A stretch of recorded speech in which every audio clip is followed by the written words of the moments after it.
নারায়ণগঞ্জের ২৫০০-এ বিশেষ অর্থনৈতিক অঞ্চল পরিদর্শনে গেলেন ৩৬ জন বিদেশি বিনিয়োগকারী। দেশের বিনিয়োগ পরিবেশ, পণ্য সরবরাহ ব্যবস্থা ও অবকাঠামো নিয়ে তারা খোঁজ খবর নেন। স্বপন আহমেদ জানাচ্ছেন বিস্তারিত।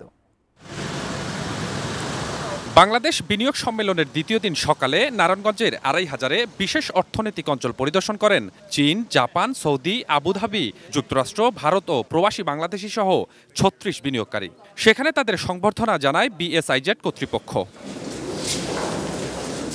বিনিয়োগকারীদের সামনে বিএসআইজেড কর্তৃপক্ষ বিনিয়োগের বর্তমান অবস্থা ও সম্ভাবনা তুলে ধরেন। সেখানে তাৎক্ষণিকভাবে সুইডিশ কোম্পানি নিলর্নের ১০,০০০ স্কয়ার ফুটের প্লট নেওয়ার চুক্তি স্বাক্ষর হয়।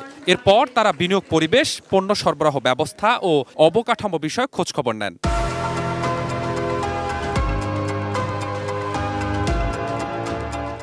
We have invested almost $78 million in the first phase, and we have started the manufacturing, and we are the first one to start manufacturing the visas.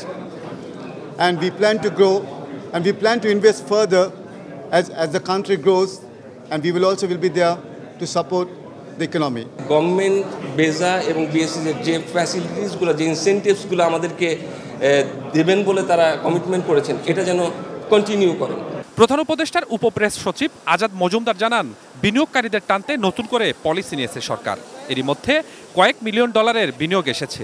বিনিয়োগকারীদের যত সমস্ত চাওয়া আছে বা রেগুলেটরি যত বাধা বিপত্তি এর আগে তারা ফেস করেছে, এগুলো এই অবস্ট্যাকলগুলো দূর করার জন্য সরকার কাজ করে যাচ্ছে। পলিসি সাপোর্ট তো অবশ্যই তাদেরকে দেওয়া হচ্ছে বা দেওয়া হবে, এরকম একটা এই লক্ষ্য নিয়ে কাজ করছে, যেই পলিসি সাপোর্টগুলো তারা এখানে চায়।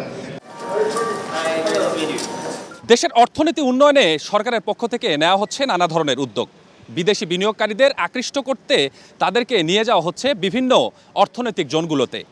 সংশ্লিষ্টরা মনে করছেন, এ ধরনের উদ্যোগে দেশে বাড়বে বিদেশি বিনিয়োগকারীদের সংখ্যা, একই সাথে বাড়বে নতুন নতুন কর্মসংস্থান। নারায়ণগঞ্জের ২৫০০-এর ইকোনমিক জোন থেকে স্বপন আহমেদ, এটিএন নিউজ।